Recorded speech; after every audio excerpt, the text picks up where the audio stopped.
Welcome to రాణేమ్మ కబుర్లు. ఈరోజు రాణేమ్మ కబుర్లో వంట ఏమంటే మనము రాజ్మా ఒక రాత్రి అంతా నానబెట్టి చూడు, ఇదిగో ఇలా మెత్తగా వెన్నపూసలాగా అయిపోవాలి. అలా ఉంటేనే రాజ్మా కూర టేస్టీగా ఉంటుందన్నమాట. ఇలా నానబెట్టి ఉడకబెట్టేసాను. దీన్ని రాత్రి అంతా నానబెట్టాను. ఆకు తర్వాత పట్ట వేసి కొద్దిగా పసుపు వేసి నూనె ఒక డ్రాప్ వేసి ఉడకబెట్టేసేయాలన్నమాట. బాగా 5-6 విజిల్లు వచ్చేస్తే మృదువుగా ఉడికిపోతుంది. అప్పుడే రాజ్మా కూర టేస్టీగా ఉంటుంది. మన పోషక విలువలు బాగుంటాయి అన్నమాట, బాగా మన శరీరానికి పడతాయి అన్నమాట. అండట్లోనే పొద్దున పునుగులు చేశానమాట, అందుకోసం ఇలా ఉంది. అందులోనే ఇంకా కొంత నూనె వేస్తున్నాను. నూనె కాగుంది చూడండి. దీంట్లో జీలకర్ర ఆవాలు తిరగమాతకు అనమాట. ఆవాలు జీలకర్ర బాగా చిటపట్లాడాలన్నమాట. ఇప్పుడు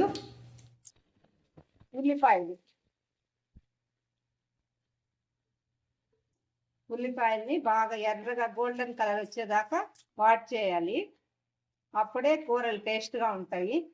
ఎచ్చి పచ్చిగా చేస్తే బాగుండవు అనమాట. యాగకుండానే కొంతమంది తిరగమాతలు చేసేస్తుంటారు, అలా చేస్తే టేస్ట్ ఉండదు. రెడ్ కలర్ గా వచ్చేదాకా ఎంచాలన్నమాట. గోల్డెన్ కలర్ లాగా వచ్చేదాకా ఎంచాలి.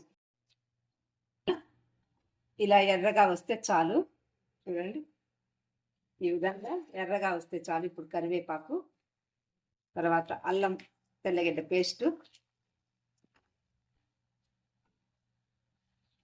అల్లం వెల్లుల్లి పేస్ట్ కొంచెం వేగాలన్నమాట, బాగా ఎర్రగా వచ్చేదాకా. ఇప్పుడు టమాటో మనం మిక్సీ చేసుకొని ఉంటాం, 2 టమాటాలు, వాటిని వేసేస్తాం.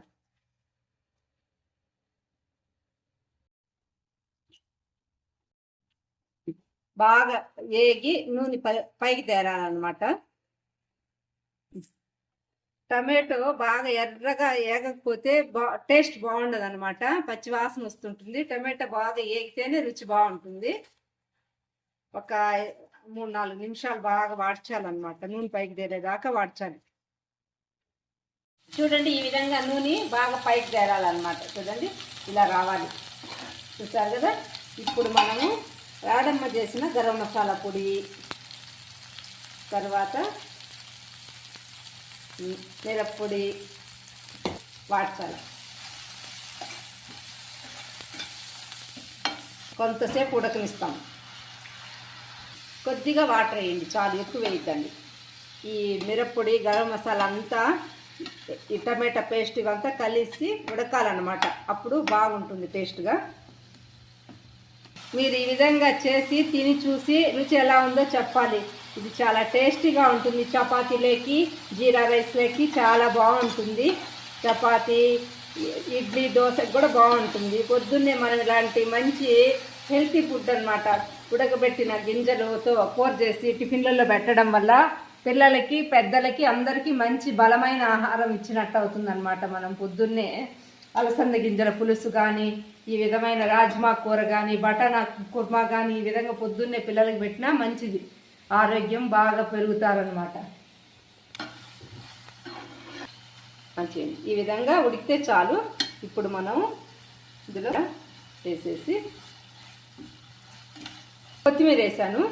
ఆల్రెడీ ఏమంటే దీంట్లోనే కొద్దిగా పసుపు, ఉప్పు వేసి ఉడికిచ్చాను అనమాట ఇవి రాజ్మాని, అందుకోసం ఇప్పుడు వేయలేదు. అట్లా వేయకుండా ఉంటే కనుక వేయచ్చు అనమాట. పసుపును ఉప్పు వేసాను కాబట్టి వేయలేదు. చూడండి, ఇప్పుడు కూరలో వేసి ఉడికిచ్చేద్దాం. ముందుగా ఉడకబెట్టుకున్న రాజ్మా ఇంకా ఉడికేదాకా మూత పెట్టేస్తాం. ఒక 10 నిమిషాలు బాగా ఉడకనిస్తాం, చిక్కగా కలిసేదాకా అంతా. మేము చిన్న వయసులో నుండి ఏం చేసేవాళ్ళం అంటే అలసంద గింజల పులుసు, అనప గింజల పులుసు, తర్వాత కంది గింజల పులుసు ఇవన్నీ చేసేవాళ్ళము. ఇవన్నీ చేసేటప్పుడు మేము తప్పనిసరిగా కొద్దిగా ఏరుశనగపప్పు, కొబ్బరి వేసి మసాలా వేసి చేసేవాళ్ళం అనమాట.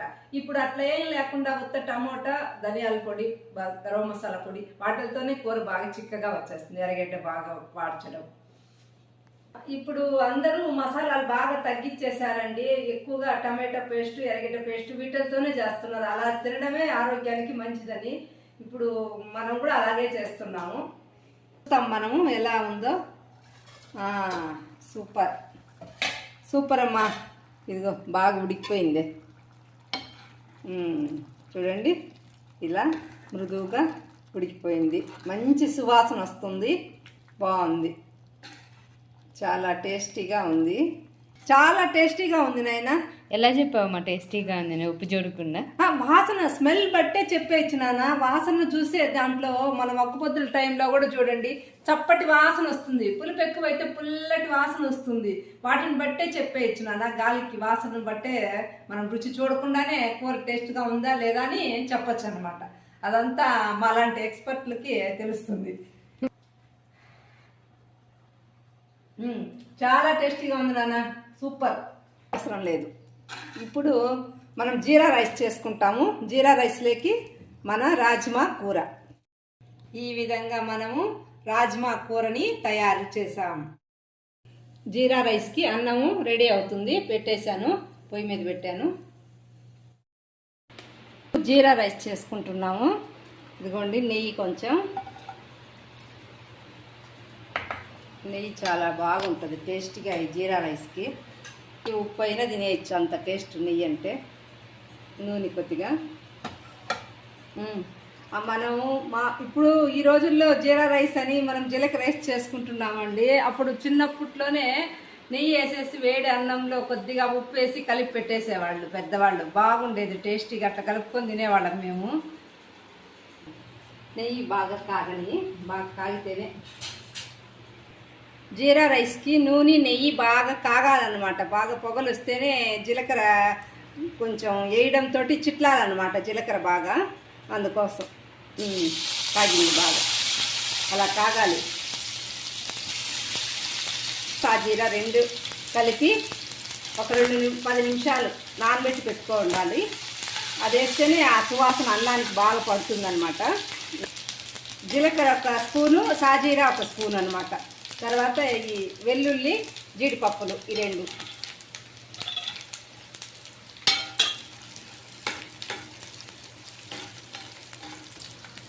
పచ్చిమిర్చి ఒకటి, చీలికలు.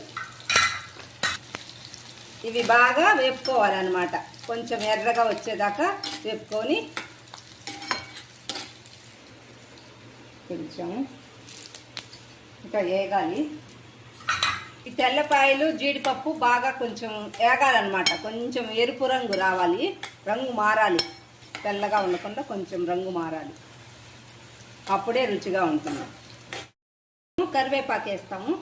కరివేపాకు ఇట్లా చించి వేయడం వల్ల మంచి సువాసన వస్తుందన్నమాట.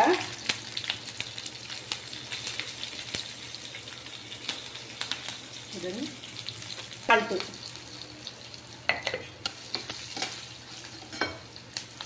ఇంతేనండి జీరా రైస్. ఇప్పుడు స్టవ్ ఆపుకొని కొంచెం అన్నం కలుపుకుందాం. ఇంకా ఎక్కువ ఇస్తే మాడిపోతుంది అనమాట. అందుకోసం స్టవ్ ఆపాను. అన్నాన్ని చూడండి, అన్నాన్ని ఇలా పొడి పొడిగా చేసుకొని ఇలా కలిపేసుకునేది. అన్నం తిరగమాది చేసుకుంటాం చూడండి, అలాగనుకోండి. గుర్తు పెట్టుకోవడానికి అలా చెప్తున్నాను.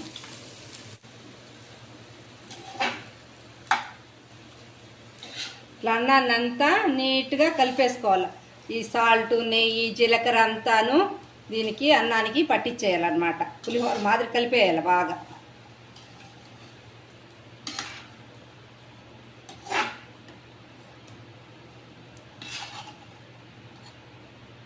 ఇలా జీరా రైసు ఇట్లాగే మనము ఈ జీరా రైస్ తినడం వల్ల పిల్లలకి కూడా మంచి అరుగుదల బాగుంటుందన్నమాట.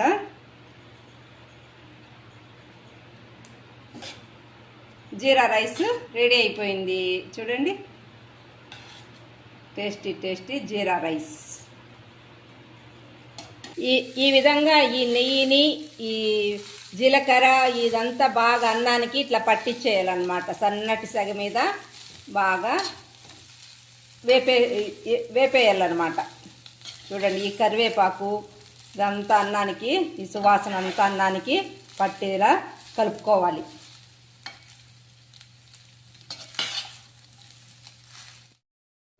పుదీనా, కొత్తిమీర కూడా ఈ విధంగా వేసుకోవాలి. ఈ సువాసనతో రాజ్మా కూర వేసుకొని అన్నం తినేస్తాం మనం ఈరోజు. ఇంతేనండి జీరా రైస్. దీనికి ఎంతో 200 150 ఇచ్చి ఆర్డర్ ఇస్తాం మనం. ఇంతేనండి జీరా రైస్ మన